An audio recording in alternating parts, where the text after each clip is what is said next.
हाँ, कैसे हैं सभी लोग। आई होप कि सभी लोग ठीक होंगे। और सभी को बता दें कि आज के क्लास में हम लोग प्रकाश के परावर्तन और अपवर्तन ये तो हम लोग खत्म कर चुके हैं। और इसमें पढ़ रहे हैं मानव नेत्र और रंग बिरंगा संसार। इसमें हम लोग पढ़ने वाले हैं ह्यूमन आई के बारे में। और पहला इसका जो वीडियो है वो निकल चुका है, आपको पता है। उसमें हम लोग 51 प्रश्नों को कवर किए थे। तो कुछ लोगों ने कमेंट किया कि सर कुछ ज़्यादा ही नहीं हो जा रहा है। मेरा भी काम है आपके कमेंट्स को लेना। सो आई डिसाइडेड, मैंने निर्णय लिया है, आई हैव डिसाइडेड कि क्या किया जाए। आज से हम लोग मुख्यतः मतलब कितने 30 क्वेश्चन कंप्लीट करेंगे एक दिन में। डेली डेली का हमारा काम रहेगा 30 क्वेश्चन को हैंडल करना। ओके, कितने क्वेश्चन? 30 क्वेश्चन। तो चलिए 51 नंबर प्रश्न हम लोग इससे पहले कर लिए थे और लेते हैं अगला प्रश्न। और ये 52 नंबर। अगर आपने उस वीडियो को नहीं देखा है तो आपसे रिक्वेस्ट यही है कि आप उसको मतलब देख ले। और देखने को मिलेगा कहाँ? तो इसी वीडियो के डिस्क्रिप्शन बॉक्स में, मतलब ये जहाँ इस वीडियो का नाम लिखा होगा उस पर क्लिक कीजिए, नीचे खुलेगा, लिंक मिलेगा। ठीक है, आप वहाँ से जाकर के देख लेंगे। दूसरा प्रश्न है, हम सीधे लेते हैं। आप क्या बताएं? पेन, चलिए वही ले लेते हैं। यहाँ पर देख सकते हैं कि जरा दृष्टिता।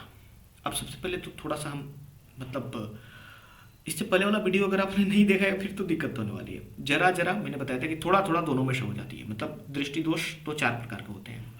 एक होता है निकट और एक होता है दूर। निकट दृष्टि दोष, दूर दृष्टि दोष, ये दोनों उल्टे होते हैं। निकट दृष्टि दोष का मतलब ये होता है कि निकट की चीजें दिख रही है, मतलब दोष निकट में नहीं है, दोष दूर वाली चीजों में, वो दूर की चीजों को नहीं देख पा रहे हैं। और दूर दृष्टि दोष करने का मतलब कि दिक्कत दूर वाले चीजों में नहीं है, दिक्कत नजदीक की चीजों को देखने में है। ये समझ गए होंगे आप लोग। और एक होता है जरा जरा, जरा जरा दृष्टि दोष, मतलब थोड़ा थोड़ा दोनों में से रहेगा। मतलब वो कभी कभी मतलब नजदीक की भी चीजों को नहीं देख पाएगा और कभी कभी दूर की चीजों को भी नहीं देख पाएगा। तो ऐसे में दोनों प्रकार के लेंस का उपयोग करते हैं, मतलब उसको कहते हैं द्विफोक्सी लेंस। मतलब अच्छे से सभी चीज़ें समझते चलेगा। अगर किसी प्रकार की कोई दिक्कत है तो आप कमेंट कर सकते हैं, नेक्स्ट वीडियो में मैं उसको क्लियर कर दूंगा। चौथा जो होता है अबिंदुकता होता है। और मतलब इसको क्या कहें, इसमें एक कोई मतलब या तो उदग्र ऐसे ऐसे ऐसे वाले लाइन, या फिर जो ये क्षैतिज है इसमें से कोई एक लाइनिंग गायब हो जाता है। मतलब अगर आपके बाल ऐसे लटक जाए, कोई लड़की ऐसे लटक जाए उसके बाल, तो हो सकता है कि अगर उसको ये वाले बिंदु नहीं दिखती है तो ये वाली लाइन उसको नहीं दिखेंगे। मतलब बाल अगर ऐसे हो जाए तो नहीं दिखेगा, और अगर ऐसे हो तो बिल्कुल ऐसे दिखेगा। मतलब ऐसे में तो इंसान पागल हो जाएगा, क्योंकि जो भी आपको उदग्र रेखाएं हैं वो दिखेंगी नहीं, और जो क्षैतिज है वो दिखेंगी। कभी कभी होता है कि क्षैतिज नहीं दिखेंगी तो उदग्र गायब हो जाएंगी। तो 4 प्रकार के ही होते हैं और चारों आप समझ गए, क्योंकि इससे अधिक क्वेश्चन बनते हैं और मैंने ये चारों समझा दिया था। पहला था निकट दृष्टि दोष, नाम तो है निकट दृष्टि दोष, लेकिन निकट की चीजों से कोई समस्या नहीं है, समस्या है दूर की चीजों से। दूसरा हो जाता है दूर दृष्टि दोष, और इसमें दूर से कोई मतलब नहीं है, मतलब है कि दूर की चीजें तो ठीक है, समस्या है निकट वाले में, नजदीक की चीजों में। ठीक है, उल्टा नाम है। जरा दृष्टि दोष मतलब ये दोनों में समस्याएं आ जाएंगी। ठीक है, ओके। चौथा हो जाता है अबिंदुकता। ये चीजें तो आप समझ गए। अब एक चीज मैं थोड़ा सा एक एग्जांपल लेने के लिए मतलब कुछ चीजें खोज रहा हूँ, अगर मिल जाए तो देखिए।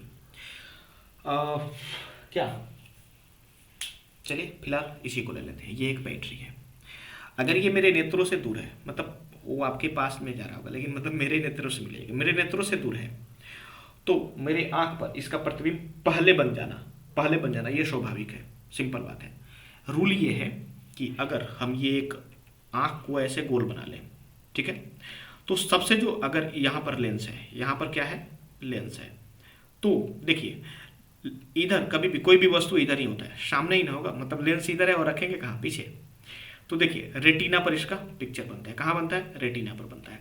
तो देखिए ध्यान समझिए, मान लीजिए कि ये हमारे नेत्र के दूर है, तो हो सकता है कि किसी भी स्थिति में प्रतिबिंब तो रेटिना पर ही बनती है, लेकिन कभी कभी जब समायोजन क्षमता लेंस अपना खो देती है तो देखिए क्या होता है।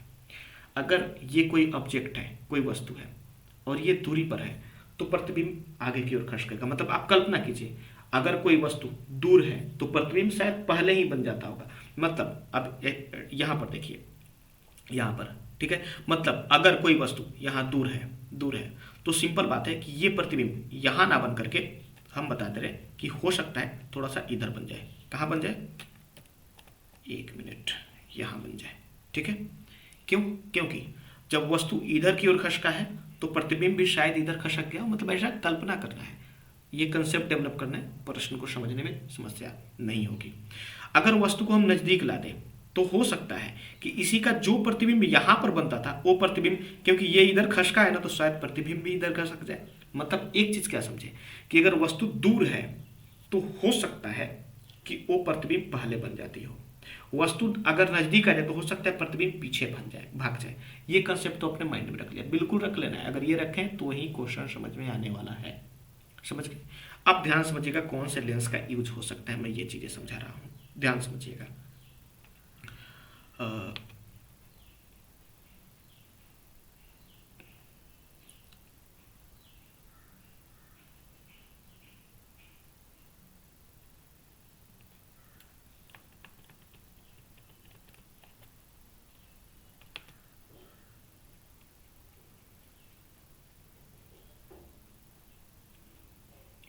ओके, चलिए, हाँ अब समझिए हमने क्या पढ़ा था। ये एक मानव नेत्र है, यहाँ पर इसका लेंस है। ठीक है, जब वस्तु दूर है तो क्या हो सकती है, ये चीज बताइए। हो सकता है कि प्रतिबिंब जो यहाँ पर बन रहा था, यहाँ बन रहा था, वो इधर बन जाए। क्यों? क्योंकि वस्तु इधर है। यही वस्तु अगर पास में आ जाए तो बड़ा भी दिखेगा। आप जानते हैं दूर की चीजें, जैसे जैसे कोई आपसे दूर जाएगा, जैसे इसी को हम कैमरा के करीब ला रहे हैं तो बड़ा, जैसे ही दूर करेंगे छोटा दिखेगा, सिंपल बात है। तो कोई भी वस्तु अगर दूर हो रहा है तो वो छोटा दिखता है, और अगर पास आता है तो बड़ा दिखता है, ये सभी लोग जान रहे हैं। ठीक है, तो अगर कोई वस्तु, दूर की चीजें नहीं दिख रही है, ऐसे समझिए, दूर की अगर कोई चीजें नहीं दिख रही है तो दूर की चीजें कैसी है? छोटी है, उसको क्या करना है? बड़ा करना है। बड़ा करने वाला लेंस कौन होता है? अवतल लेंस। अवतल लेंस किसी भी चीज को बड़ा करता है। ठीक, ध्यान समझिएगा। और छोटा प्रतिबिंब किस पर बनता है? उत्तल लेंस में बनता है। किस में बनता है? उत्तल लेंस में। मतलब छोटा प्रतिबिंब प्राप्त करना है तो उत्तल, किसी भी चीज को अगर छोटा करना है तो उत्तल, बस इतना ध्यान समझिएगा। छोटा करना है उत्तल। क्यों? क्योंकि देखिए यहां पर ध्यान समझिए, अगर ये है उत्तल तो ये अपने समांतर आने वाली प्रकाश किरणों को क्या करती है? चाप देती है, यानी कि डाउन करती है, फोकसित करती है एक बिंदु पर। जबकि वही अगर हम बात करें अवतल का, ये है अवतल। क्या है? अवतल। और ये क्या करता है कि अपने समांतर, मुख्य अक्ष के समांतर आने वाले प्रकाश किरणों को फैलाता है, ये तो मालूम है। यानी कि अवतल लेंस जो है वो जूम करता है, फैलाता है। तो किसी भी चीज को बड़ा करना है हम क्या लगाएंगे? अवतल लेंस लगाएंगे। किसी भी चीज को अगर छोटा करना है तो क्या करेंगे? उत्तल लगाएंगे। मतलब अब हमको जवाब आप सीधे सीधे दे पाएंगे। कोई वस्तु अगर दूर है, आप मतलब अभी मुझे देखिए, जब डिस्प्ले पर देखना होगा मैं आपको बता दूंगा।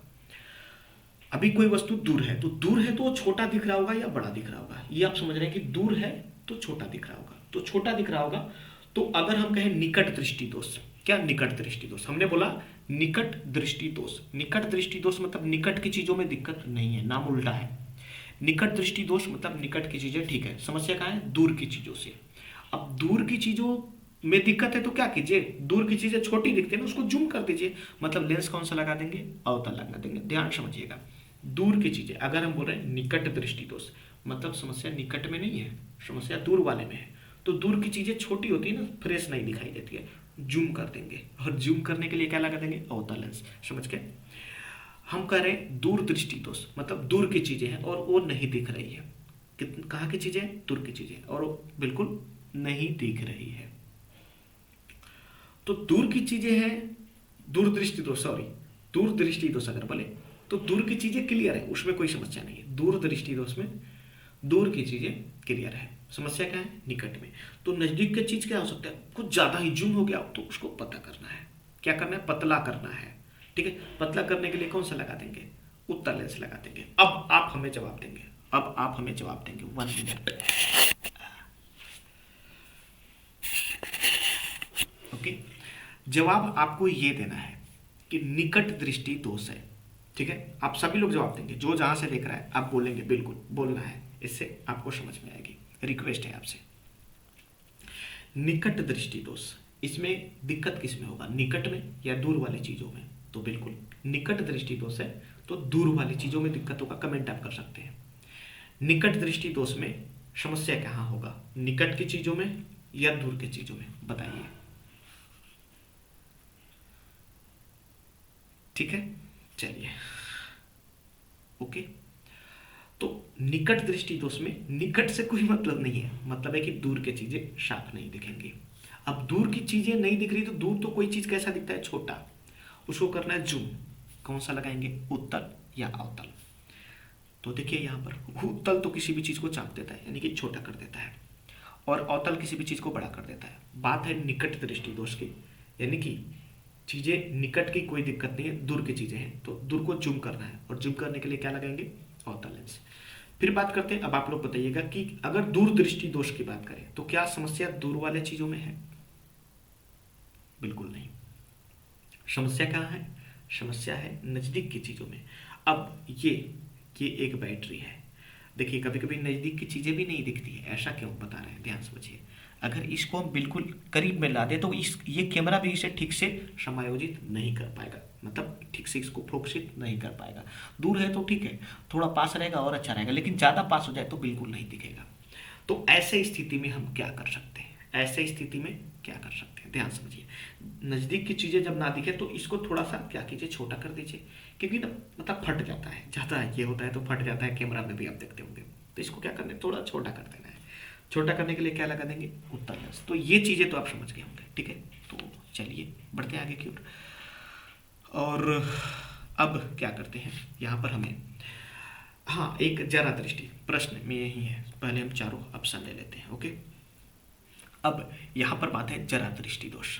जरा में क्या है कि जरा जरा यानी कि थोड़ा थोड़ा दोनों में से है, तो मतलब हमें उत्तल भी लगाना होगा और अवतल भी लगाना होगा।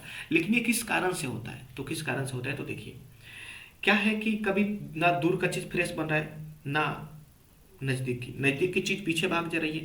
क्यों, क्योंकि फोकस दूरी ठीक से समायोजित नहीं हो पा रहा है, और ये बीमारी बुढ़ापे में पकड़ता है जरा मतलब दृष्टि दोष। जरा दूर दृष्टिता नहीं, ठीक है, जरा जरा, ठीक है। तो ये होता है नेत्रों के समंजन क्षमता के घटने के कारण, या पक्षमावी पेशियां धीरे धीरे सबल होती है, नहीं पक्षमावी पेशियां खराब होती है, ठीक है। पक्षमावी पेशियां क्या होती है, खराब होती है। अब ध्यान समझिएगा, नेत्र लेंस के लचीलापन बढ़ने के कारण ये भी कोई चीज नहीं है, और सभी कथन सत्य है ऐसा भी नहीं कर सकते हैं, ठीक है।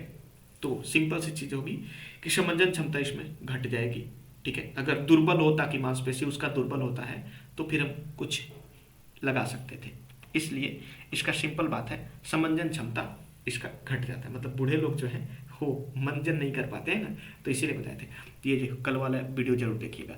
जो जरा दृष्टि दोष है ये जरा जरा बुढ़ापे में होती है, जरा जरा थोड़ा थोड़ा दोनों में, और ये बूढ़े लोग जो मंजन नहीं कर पाते, इसलिए याद रखिएगा कभी भी समंजन क्षमता से रिलेटेड प्रश्न है तो आप उसको टिक कर पाएंगे, मतलब जरा दूरदृष्टि दोष पूछे तो आप समझ ही गए हैं। अगला प्रश्न है दीर्घ दृष्टि दोष होने के कारण क्या है, मतलब देखिए दीर्घ दृष्टि दोष है, दीर्घ मतलब क्या, दूर। दूर में कोई समस्या नहीं है, समस्या है निकट। समस्या क्या है, निकट, नजदीक के चीजें नहीं बने। अब नजदीक कोई चीज है तो यानी कि प्रतिबिंब कहाँ भागेगा, पीछे भाग जाएगा ना। पीछे भागने का दो कारण हो सकता है, मतलब ये समझ रहे हैं, देखिए दूर की चीजें तो हो सकता है प्रतिबिंब पहले ही बन जाए, ठीक है ना, रेटिना से पहले, क्योंकि दूर है तो पहले बन रहा है। अगर हमारे नेत्र के अगर कोई वस्तु नजदीक है तो हो सकता है इसका प्रतिबिंब कहाँ भागेगा, प्रतिबिंब इसका भागे पीछे की ओर, मतलब ये तो समझ गए। मतलब अगर दीर्घ दृष्टि दोष है, क्या है, दीर्घ दृष्टि दोष है, तो इसमें क्या हो सकता है, दीर्घ दृष्टि दोष मतलब पूरा गोला तो बन नहीं पा रहा है, ठीक है, फिर भी हम प्रयास कर रहे हैं, देख रहे हैं अगर कहीं बन जाए। पहले इसको खत्म करते हैं, ठीक है।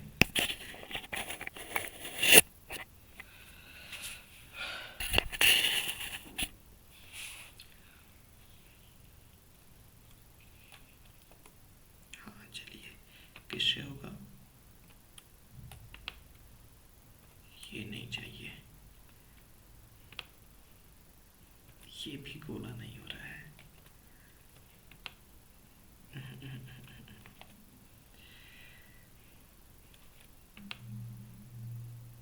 नहीं नहीं नहीं नहीं, नहीं।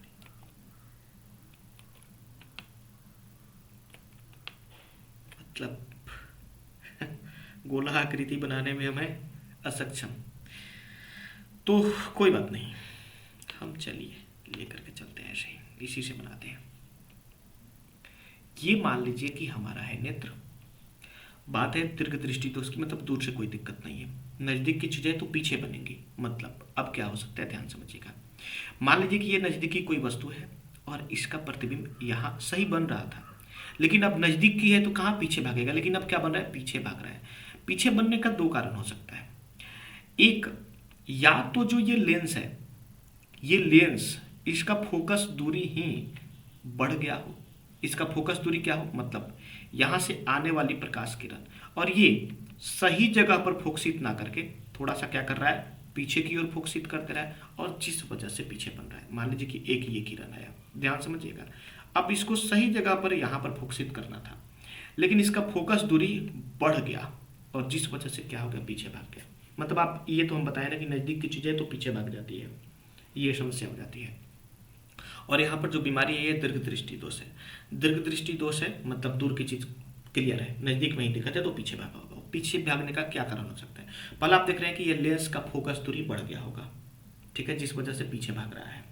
अब लेंस की फोकस दूरी कैसे बढ़ती है, अगर लेंस पतला हो जाए। कभी भी कोई भी चीज़ पतला होता है तो उसका फोकस दूरी बढ़ जाता है, ये याद रखना है। हो सकता है आप कॉपी पर नोट कर लीजिए कि अगर लेंस पतला हो तो फोकस दूरी बढ़ जाती है, और लेंस अगर मोटा हो जाए, लेंस क्या हो जाए, मोटा हो जाए, तो फोकस दूरी कम हो जाती है। तो ये तो पीछे भाग रहा होगा ना, मतलब इसको कटना चाहिए पहले ही, लेकिन थोड़ा बाद में कट रहा है जिस वजह से पीछे भाग रहा है, मतलब फोकस दूरी बढ़ गया है। पहला ये कारण हो सकता है। तो या तो फोकस दूरी बढ़ा हुआ, या फिर इसी को कहें कि लेंस हमारा पतला हो गया जिस वजह से फोकस पीछे भाग रहा है, मतलब किरण ज़्यादा चापा नहीं जा रहा है। दूसरा चीज़ हो सकता है कि पहले ये जो लेंस का गोलक है ये यहाँ तक था, मान लीजिए, सॉरी यहाँ तक नहीं, अब भी इसको क्या करें, मतलब हटेगा कैसे, इरेजर, चलिए देखते हैं। हाँ, अरे ये तो पूरा हटा दिया, नहीं भाई ऐसे तो नहीं करना था, चलिए कोई बात नहीं, पूरा हटा ही देते हैं, फिर से दिखा देते हैं आप लोग को। अब हमें क्या चाहिए, पेन चाहिए, हाइलाइटर नहीं, पेन। हाँ, क्या बता रहे थे, यहाँ पर कोई ऑब्जेक्ट है, कोई वस्तु है। अगर ये नज़दीक है तो सिंपल बात है कि इसका जो प्रतिबिंब है वो पीछे भाग रहा होगा। कहाँ भाग रहा होगा, पीछे। अब पीछे भागने का कारण क्या है, दो चीज़ें। एक तो बताया था ना कि फोकस दूरी हो सकता है बढ़ गई हो तो पीछे भाग जाती होगी, फोकस दूरी बढ़ गया होगा। फोकस दूरी बढ़ना मतलब लेंस पतला हो जाना, ये एक कारण समझ गए। दूसरा कारण हो सकता है कि मान लीजिए कि ये गोलक पहले सही इतना पर था, सही बात है, तो सोचिए, तो प्रतिबिंब अभी तो सही जगह पर बन रहा है, प्रतिबिंब अभी सही जगह पर बन रहा है। हो सकता है कि किसी खराबी से ये नेत्र का गोलक ही सिकुड़ गया हो, नेत्र गोलक सिकुड़ गया हो, ये हो सकता है। तो दूसरा कारण हो सकता है, यानी कि नेत्र गोलक की लंबाई कम हो गई हो। सोचिए, अगर ये इतना बड़ा नेत्र है और यहाँ प्रतिबिंब बन रहा है, अगर इसकी लंबाई कम हो जाए तो क्या होगा, बन सही जगह पर है लेकिन लंबाई ही कम हो गई जिस वजह से ये पीछे की ओर भाग आ रहा है। मतलब समझ रहे हैं, अगर नहीं ध्यान समझेंगे तो फिर तो समस्या है। मतलब देखिए, नज़दीक की चीज़ें तो पीछे भाग रही होगी, पीछे भागने का क्या कारण हो सकता है, या तो यहाँ पर जो लेंस है, यहाँ पर जो लेंस है वो लेंस पतला हो गया है तो पीछे भगा दे रहा है, यानी कि फोकस दूरी बढ़ गया है, या फिर ये गोलक की लंबाई ही कम हो गई है। कुछ समझ रहे हैं, गोलक की लंबाई ही कम हो गई है, दो कारण होता है। तो अब चलिए देखते हैं इसमें ऑप्शन क्या क्या है, शायद आप लोग अब समझने में महारत हासिल कर लिए होंगे। अभिनेत्र लेंस की फोकस दूरी का घटना, देखिए फोकस दूरी अगर घटेगी तो इधर ही बनेगी, बाहर नहीं निकलेगी। और सिंपल बात है कि नज़दीक की चीज़ें हैं तो बाहर भागी होंगी, यानी कि ये तो नहीं होगा। दूसरा है नेत्र गोलक का बड़ा होना। देखिए, अगर नेत्र गोलक अगर बड़ा हो जाए तब तो बीच में ही बन जाएगा। सोचिए, नेत्र गोलक बड़ा हो जाए तो अभी यहाँ बन रहा है, अगर ये बड़ा हो जाए, नेत्र गोलक अभी इतना है, बड़ा हो जाए तब तो बीच में बन जाएगा, लेकिन हमें निकालना है बाहर, क्योंकि नज़दीक की चीज़ें हैं तो बाहर जा रही होगी। तो ये भी हमारे कंसेप्ट को क्लियर नहीं कर रहा है, इसलिए ये भी नहीं होगा। अब बात है कि अभिनेत्र लेंस की वक्रता का घटना। देखिए, वक्रता घटना बढ़ना, इसमें बहुत कन्फ्यूजन होती है, बहुत कन्फ्यूज होइएगा। अब डिस्प्ले पर आ जाइए, ध्यान समझिएगा। अभिनेत्र लेंस की वक्रता का घटना, वक्र मतलब क्या होता है, टेढ़ा। देखिए, हम एक इतना बड़ा सा गोला बना रहे हैं, ये ज़्यादा टेढ़ा है या ये ज़्यादा टेढ़ा है, बताइए कौन ज़्यादा वक्र है। आप लोग कहेंगे ये है, बिल्कुल नहीं बकलोल। देखिए, अगर हम एक इतना बड़ा बनाए तो हम क्या देखते हैं, इतना ही बड़ा में ये 360 डिग्री बना रहा है, मतलब कितना टेढ़ा है। और यहाँ ये देखिए, इतना दूरी तक, लेकिन अभी भी 360 क्या पूरा 180 भी नहीं बनाया है, समझ गए। तो सबसे ज्यादा वक्र ये है। तो वक्रता बढ़ने का मतलब कि वो लेंस छोटा हुआ है, सिकुड़ा है, समझ रहे हैं। ये भी माइंड में सेट कर लीजिए।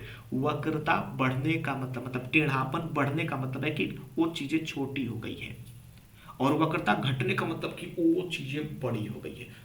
ज्यादा टेढ़ा नहीं, किसी भी चीज को, एक तार को ज्यादा टेढ़ा कीजिए तो छोटे चा में ही पूरा गोल बना देगा, कम टेढ़ा कीजिए तो और ज्यादा तार लगेंगे उसको बड़ा करने में, समझ रहे हैं ना। टेढ़ा मतलब वक्र। तो वक्रता कम होना यानी कि ज्यादा टेढ़ा होना। अगर वक्रता हम कम कर दें, वक्रता क्या करें, कम करें, तो बड़ा गोला बनाएगा, और वक्रता बढ़ा दे मतलब वो छोटा हो जाएगा। तो किसी भी एक कोई तार है, मान लीजिए कि हम एक यहाँ पर, चलिए एक तार ले लेते हैं, ठीक है, ये ठीक है। इसको ज्यादा मोड़ेंगे ना तो इतना ही में एक वृत्त बन जाएगा, इतना ही में एक वृत्त बन जाएगा, देख रहे हैं। यानी कि यहाँ पर टेढ़ापन, अब देखिए इतना ही में बन गया। लेकिन अगर हम वक्रता यानी कि इसको कम मोड़े तो पता चलेगा कि ज्यादा तार। तो बताइए, वक्र मतलब छोटा, वक्रता बढ़ना मतलब छोटा हो जाना, और वक्रता घटना मतलब बड़ा होना। तो या ये चीज क्या करे कि अभिनेत्र लेंस की वक्रता का घटना, वक्रता घट जाना मतलब वो चीजें छोटी हो गई है। तो अगर लेंस सॉरी नेत्र का गोलक अगर छोटा हो जाए तो सही बात है, बाहर भाग सकता है। क्योंकि बात किसकी हो रही है, डिस्प्ले पर देखिए दीर्घ दृष्टि दोष की। और अब हमारे तरफ देखिए, दीर्घ दृष्टि मतलब क्या, दीर्घ दृष्टि मतलब कि दूर की चीजें समस्या नहीं है, समस्या है नजदीक की चीजों में। तो नजदीक अगर है तो मतलब पीछे भाग रहा होगा। पीछे भागने का मतलब कि कब, अगर ये गोलक अगर सिकुड़ जाए तो सही बात है, पीछे भाग सकता है। यानी कि ये दो ऑप्शन सही जा रहा है, लेकिन अगला ऑप्शन भी तो देख ले, ठीक है। चलिए अगला ऑप्शन है कि अभिनेत्र लेंस की फोकस दूरी का अत्यधिक हो जाना। चलिए ये भी अच्छी बात है, अगर फोकस दूरी ज्यादा हो जाए तो भी तो बाहर निकल जाएगा ना, मतलब दोनों स्थिति में बाहर निकल रहा है। मतलब सी वाला क्या कर रहा है, वक्रता का घटना, वक्रता, वो एक मिनट, सी नहीं होगा क्यों, सोचिए तो ये क्या कर रहा है, वक्रता का घटना, वक्रता घटना, हाँ बोलो, वक्रता का घटना। देखिए वक्रता का घटना, देखिए वक्रता मतलब टेढ़ापन, ये टेढ़ापन कम है, इसमें टेढ़ापन मतलब इतना दूर में देखिए कितना टेढ़ा है, लेकिन ये वक्रता कम है, वक्रता कम है। वक्रता अगर ज्यादा कर दे तो देखिए इतना ही तार में एक 360 डिग्री बन गया। और ये क्या कर रहा है, सी नंबर थोड़ा देखिए तो, कह रहा है अभिनेत्र लेंस की वक्रता का घटना, अभिनेत्र लेंस की वक्रता का घटना। तो अगर ये लेंस है, अगर ये क्या है, लेंस है, और इसके वक्रता का घटना मतलब सिंपल बात है, समझ रहे हैं ना। तो इसका सही आंसर जा रहा है 53 का डी। क्या, अभिनेत्र लेंस की फोकस दूरी का अत्यधिक हो जाना। मतलब ध्यान समझिएगा, ध्यान समझिएगा, फोकस दूरी ज्यादा होगा तो ये बाहर निकल जाएगा, ये तो समझ के कभी भी मतलब समझना है, साइंस को समझेंगे नहीं तो फिर गलतियां तो 100% होगी, लिख के रख लीजिए। अब मतलब सभी प्रश्न में इतना टाइम नहीं लगेगा, स्टार्टिंग में है कुछ ऐसे ऐसे प्रश्न डाले हैं जो टाइम ले रहा है, ठीक है। अब कंसेप्ट क्लियर हो गया तो ऐसे ऐसे क्वेश्चन को तब हम लोग दाएं दाएं ये करेंगे ना। अब यहाँ पर देखिए लेंस की फोकस दूरी में परिवर्तन किया जाता है। देखिए लेंस का फोकस दूरी कम या ज्यादा किसके द्वारा, तो देखिए हम बताए थे प्रकाश का कम या ज्यादा होना ये परितारिका तय करती है, और पुतली से होकर के प्रकाश जाती है, कल वाले वीडियो में मैंने बताया था। और लेंस का फोकस दूरी कौन तय करता है, सिलियरी पेशी या फिर उसी को पक्षमाभी पेशी भी कहते हैं। इसलिए पुतली तो बिल्कुल नहीं होगा, पुतली से तो प्रकाश जाता है। दृष्टि पटल ये तो रेटिना हुआ, वहां फोटो बनता है। पक्षमाभी द्वारा बिल्कुल हो जाएगा। परितारिका, परितारिका किसको कंट्रोल करता है, पुतली को, और ये प्रकाश को नियंत्रित करता है, ठीक है। इसलिए इसका सही आंसर जाएगा पक्षमाभी, ठीक है। क्या हो जाएगा सही आंसर, पक्षमाभी हो जाएगा। ओके चलिए आगे देखते हैं। नहीं नहीं नहीं नहीं नहीं नहीं नहीं नहीं, ये क्या, ये क्या, ये क्या, हमें खत्म नहीं करनी है।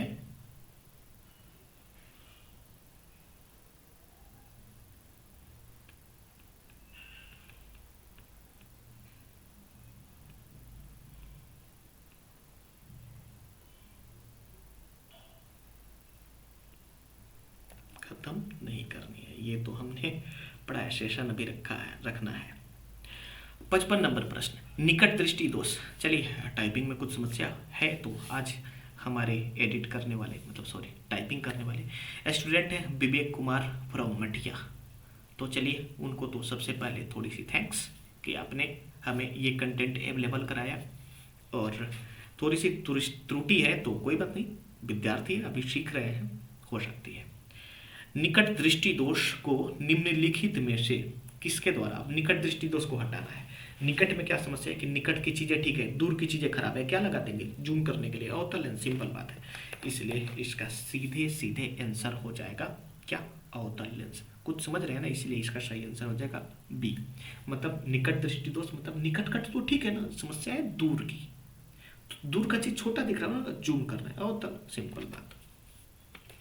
56 नंबर प्रश्न लेते हैं। और नेत्रदान करने वाले व्यक्ति की आयु सीमा देखिए, 5 वर्ष से छोटे बच्चे का ना नेत्र नहीं लिया जाता है, और 70 वर्ष तक के अगर कोई व्यक्ति है तो उतना बूढ़े लोगों का नेत्र लिया जा सकता है, लेकिन उससे बाद का नहीं लिया जा सकता है। तो पहला है 10 वर्ष, ये भी चलेगा, 25 वर्ष भी चलेगा, और उसके बाद है 60 वर्ष, ये भी चलेगा। मतलब कि कह सकते हैं कि इनमें से सभी हो जाएगा, क्योंकि 5 से लेकर 70 तक इस बीच के उम्र के लोगों का नेत्र डोनेट किया जा सकता है या फिर लिया भी जा सकता है। अगला प्रश्न है कि मृत्यु के बाद कितने घंटे के अंदर नेत्र निकाल लेना चाहिए। मतलब अगर कोई व्यक्ति मर गया है तो कितना घंटा के अंदर में उसकी आंखें निकल जानी चाहिए, ताकि मतलब किसी को हम वो आंखें दे सकते हैं।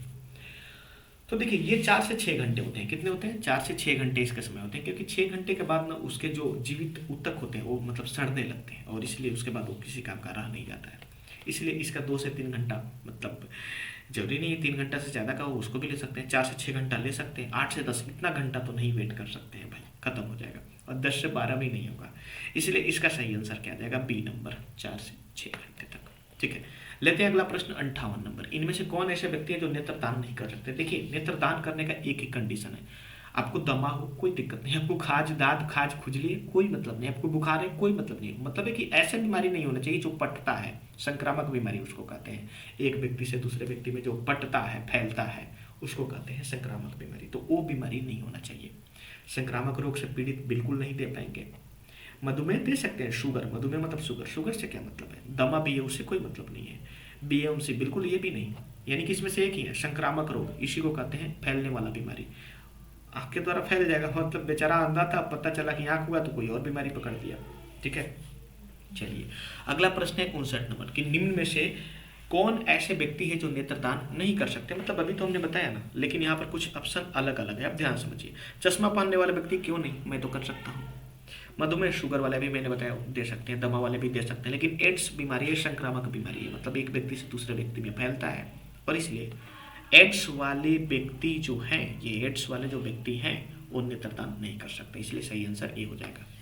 चलिए लेते हैं अगला प्रश्न, और अब आते हैं 60 नंबर पर, अब ज़्यादा समय नहीं लगने वाला है। ठीक है, विकासशील देशों में कितने करोड़ व्यक्ति दृष्टिहीन, मतलब विकासशील देशों की अगर ये निकाला जाए कि कितने लोग मतलब उसमें दृष्टिहीन लोग हैं, जिनके पास आंखें नहीं है, या तो काना है, या फिर पूरी तरह से मतलब देख नहीं पाता है, मतलब या तो पूरा फ्यूज है या फिर थोड़ा सा जलता है, तो ऐसे 3.5 करोड़ लोगों की संख्या है। ठीक है, तो कितने हो जाएंगे, 3.5 करोड़। ओके, चलिए अगला प्रश्न है कि किसी प्रिज्म से होकर गुजरने वाली प्रकाश के लिए आपतन कोण आई है, अपवर्तन कोण आर है, ये तो आप सब जानते हैं, आपतन कोण को आई कहते हैं, अपवर्तन कोण को आर से सूचित करते हैं।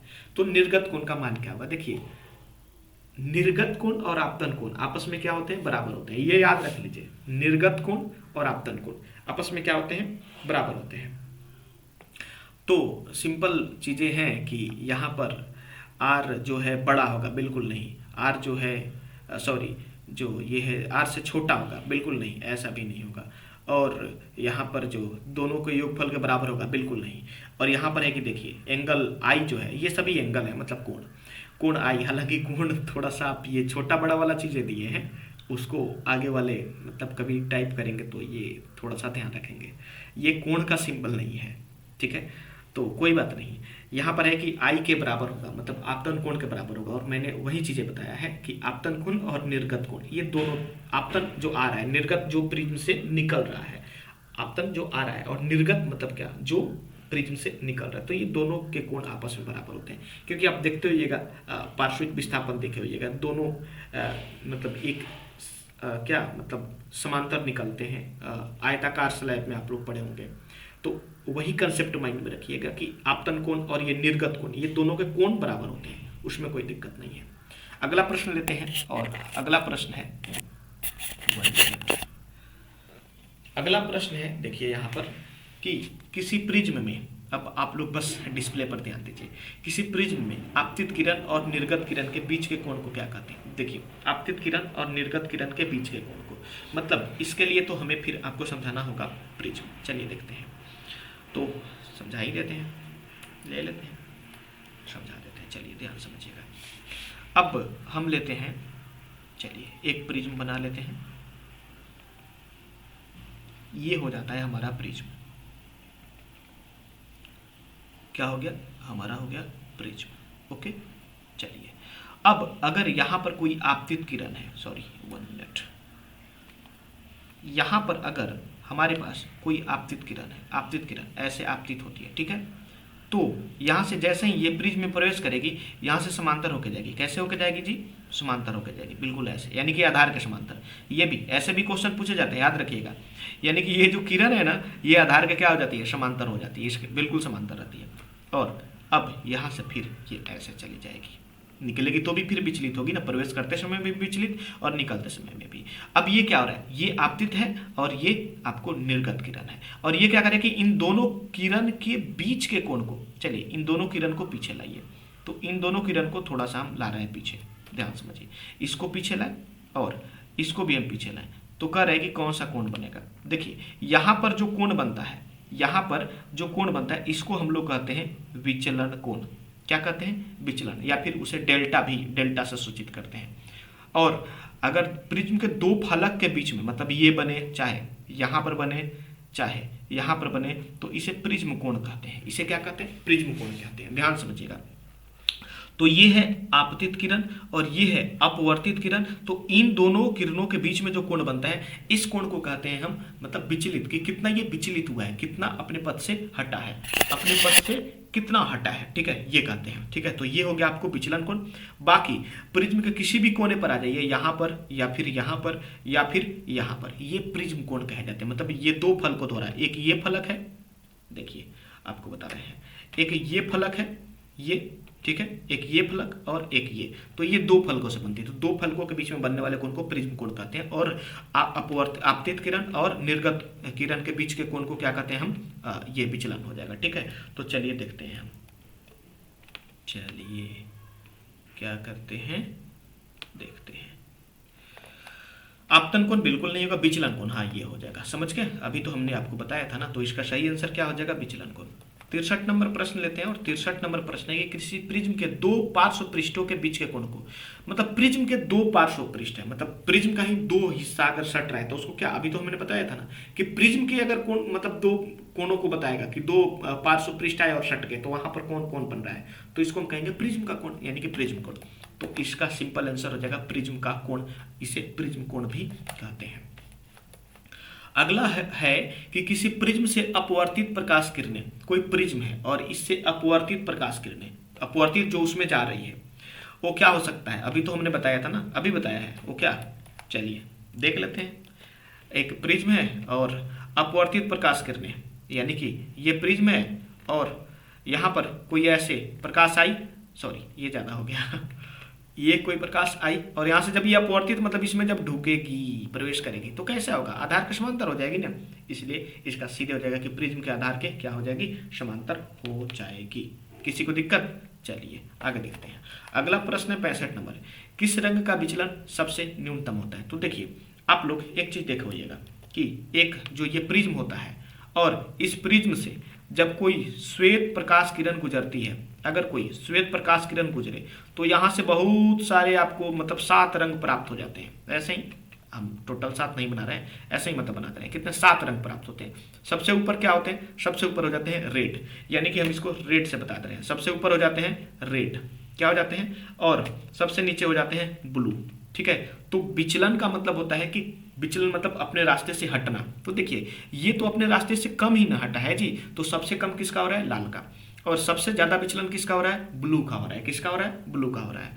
ठीक है, तो यहाँ पर बात है कि किस रंग का विचलन जो है न्यूनतम, सबसे कम ऊपर वाला का होगा। ऊपर क्या है? बैजानी पीनाला, आप लोग पढ़े होंगे, बैगनी जामुनी नीला हरा पीला नारंगी लाल, तो लाल का सबसे कम विचलन होता है। तो चलिए इसको देख लेते हैं, इसका क्या होगा? ये सबसे कम विचलन लाल का हो जाएगा, इसलिए सही आंसर हो जाएगा इसका ए, यानी कि लाल।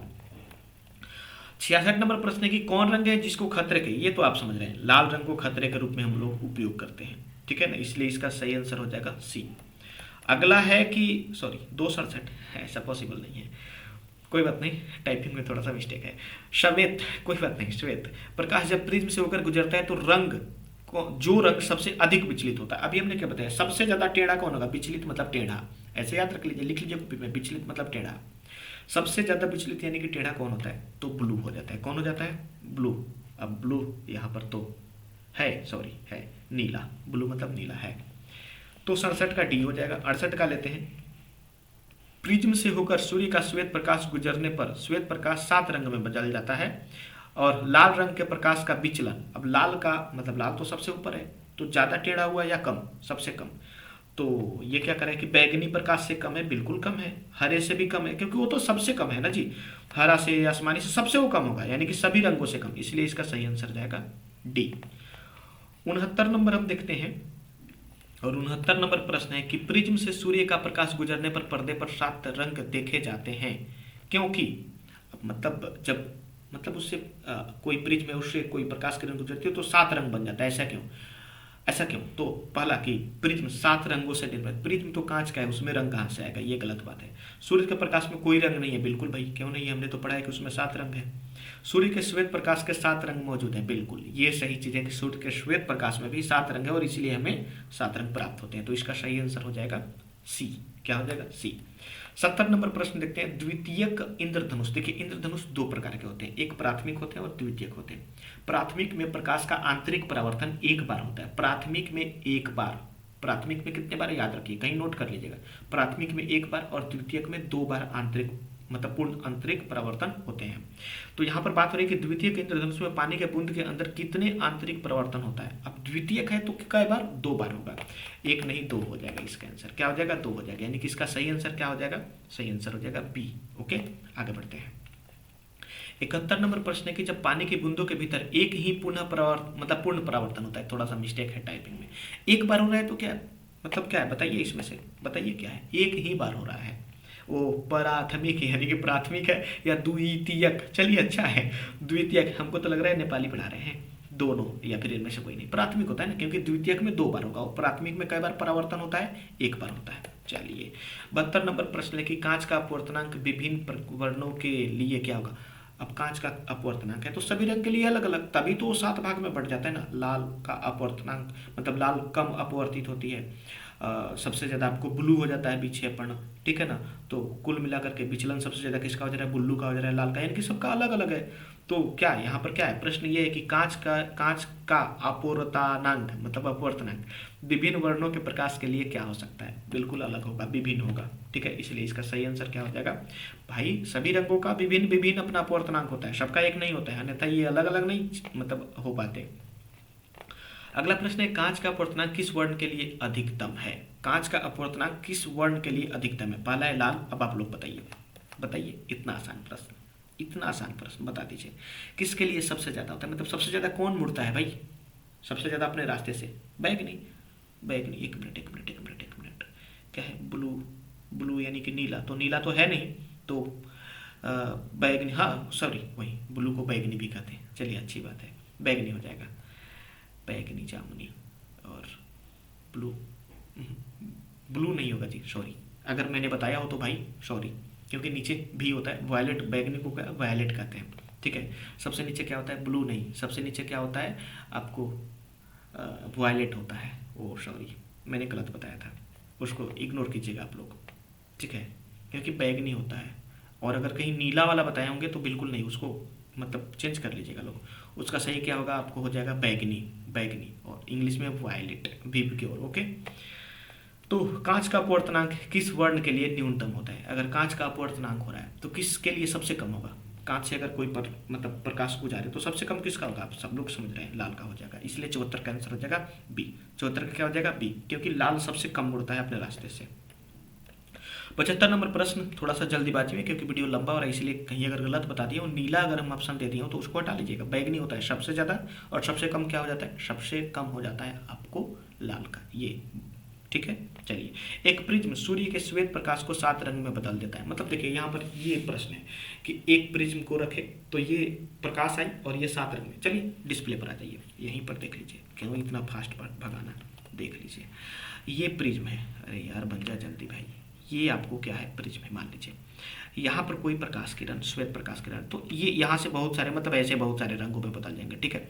अब यहाँ पर एक और उल्टा हम प्रिज्म लगा दें, तो ये आपने पढ़ा होगा ना, ये फिर क्या करेगा, इन सातों रंगों को यहाँ से एक बना के छोड़ देगा।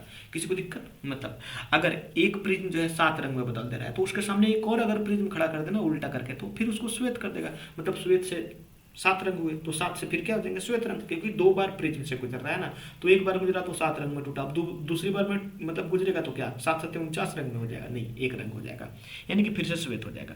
तो इसका सही आंसर हो सकता है पीला श्वेत। हाँ चलिए, डी नंबर में है, इसलिए इसका सही आंसर हो जाएगा डी।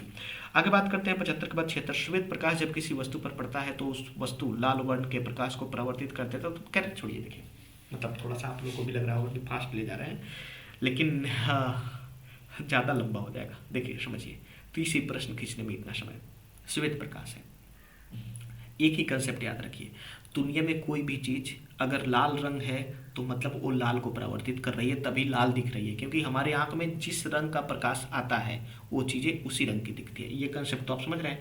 अगर जिस रंग का प्रकाश आएगा वो वस्तु उसी रंग की दिख रही है, मतलब समझ गए ना। तो अगर मेरा ये कपड़ा है लाल है, ये लाल इसलिए दिख रहा है क्योंकि यहाँ से कौन सा रंग परावर्तित हो रहा है, लाल रंग, सिंपल बात है। तो यहाँ पर क्या रहा है कि लाल वर्ण के प्रकाश को परावर्तित कर रहा है, मतलब परावर्तित हो रहा है लाल रंग, तो दिखेगा कैसा भैया, काला थोड़ी ना दिखेगा। सिंपल आंसर इसका जाएगा लाल, समझ गए। अगला देखिएगा 77 नंबर, चारों ऑप्शन। नीले वर्ण की प्रकाश से हरे, अब देखिए नीला और हरा को, इन दोनों को अगर मिला दीजिए, आप दोनों को मिला दीजिए तो नीला ही बन जाता है। क्या बन जाता है, नीला। 2 बनता है, या तो श्यान बन जाएगा, श्यान, याद रखिएगा, लिख लीजिए कहीं, नीला और हरा के मिलने से श्यान बनता है। एक और चीज बता रहे हैं, प्राथमिक रंग और द्वितीयक रंग, रंग 2 प्रकार के होते हैं, एक प्राथमिक होते हैं और एक द्वितीयक होते हैं। प्राथमिक कौन कौन होते हैं, याद रख लीजिएगा, RGB। प्राथमिक कौन हो जाएंगे, बता रहे हैं, RGB, कहीं कहीं आपको देखने को मिलता होगा RGB। RGB का मतलब होता है रेड, ग्रीन और ब्लू। कहीं कहीं देखने को मिल जाता है RY और B, मतलब रेड, येलो और ब्लू। तो इनमें से कोई भी ऑप्शन हो तो आप टिक कर दीजिएगा, ये प्राथमिक रंग है, समझ गए ना। यानी कि लाल, नीला और पीला, या फिर लाल, नीला और हरा, ये ठीक है, RGB या RYB। तो यहाँ पर नीला वर्ण और हरा, नीला और हरा दोनों मिल रहे हैं। तो देखिए ये तो दोनों का थोड़ा थोड़ा रंग लेगा, मतलब नीला हरा के बीच वाला, यानी कि श्यान लाएगा। लेकिन यहाँ पर श्यान का कोई ऑप्शन नहीं है, इसलिए अगर नीला हरा दोनों की बात है तो याद रखिएगा नीला मार दीजिएगा आप लोग, क्योंकि नीला ज़्यादा चटकीला होता है, समझ गए ना, नीला ज़्यादा चटकीला, ठीक है। तो नीला मार दीजिएगा लोग, समझ गए। बैगनी, जामुनी, नीला, हरा, हाँ पहले नीला आता है फिर हरा आता है। देखिए बैगनी, जामुनी, नीला, हरा, पीला, नारंगी, ये पढ़े हैं ना, तो पहले नीला फिर हरा, तो इसीलिए नीला ज़्यादा रहेगा उसमें। तो इसमें से ऑप्शन क्या हो जाएगा, नीला हो जाएगा, ठीक है। ये देख लीजिएगा लोग, चलिए आगे देखते हैं। अरे भाई हट जा, ये क्या हुआ, ये क्या हुआ, कैसे हुआ। पेड़, अच्छा पेड़, पत्तियां, कोई बात नहीं। पेड़ की पत्तियां हरे वर्ण के दिखती है क्योंकि यह किस रंग को प्रवर्तित करेगी, अभी तो बताया था, जो जिस रंग की दिख रही है मतलब उससे उसी रंग का प्रकाश आ रहा है और इसी कारण से वह उस रंग का दिख रही है। इसलिए पेड़ की पत्तियां हरा इसलिए दिख रही है क्योंकि वह किस रंग को प्रवर्तित कर रही होगी, बताइए, हरे वर्ण को करेगी। 79 नंबर, लाल गुलाब को हरे प्रकाश मिल जाए। देखिए लाल और हरे को मिलाइएगा ना तो काला हो जाता है। ये सब याद करने वाली चीज़ें याद कर लीजिएगा, लिख लीजिए कहीं, नोट कर लीजिए। तो इसमें काला हो जाएगा, क्या हो जाएगा, काला। लाल और हरा रंग, आप सोचिए ना, कभी कभी लाल और हरियर को मिला देते होंगे होली में तो काला हो जाता होगा। 80 नंबर, और यहाँ से हम मात्र शायद एक प्रश्न और पीछे है। प्रकाश का प्राथमिक वर्ण कौन सा है, अभी तो मैंने बताया था ना, RGB या RYB, लाल, नीला और हरा। लाल, नीला, RGB, red, green and blue. Blue मतलब नीला ना, हाँ नीला, ठीक है। हाँ ये रंग में बड़ा कन्फ्यूजन हो जाते हैं हम, ठीक है। तो ये चीज़ समझ लीजिए, RGB मतलब इंग्लिश तो समझ में आता है, हिंदी थोड़ा सा दिक्कत है। RGB और ये क्या बोलते हैं, RYB, यानी रेड, येलो और RYB ब्लू। ये तो रेड भी है, नीला भी है और हरा भी है, यानी कि ABC, तीनों।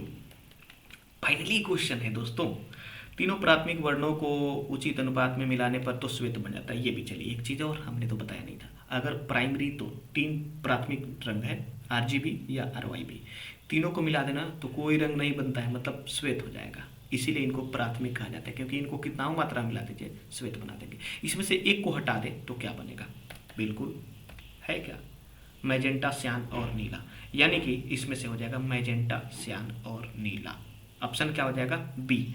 अब मिश्र वर्ण है, मतलब मिले जुले, तो बिल्कुल यहाँ पर तो मैजेंटा, श्यान, नीला अलग अलग प्रकार के बन रहे हैं, मतलब हम ए बी भी कह सकते हैं। क्या कह सकते हैं कि ए और बी भी सही होगा, लेकिन मुख्यतः देखें तो यही होगा मैजेंटा, श्यान और नीला। ठीक है, इसलिए आप लोग टिक करेंगे बी नंबर को। किसको, बी नंबर को। ठीक है, या फिर सी को भी अगर टिक करते हैं तो कोई दिक्कत नहीं, क्योंकि मिश्र वर्ण रंग तो बनते ही बनते हैं। वर्ण का मतलब क्या होता है, रंग।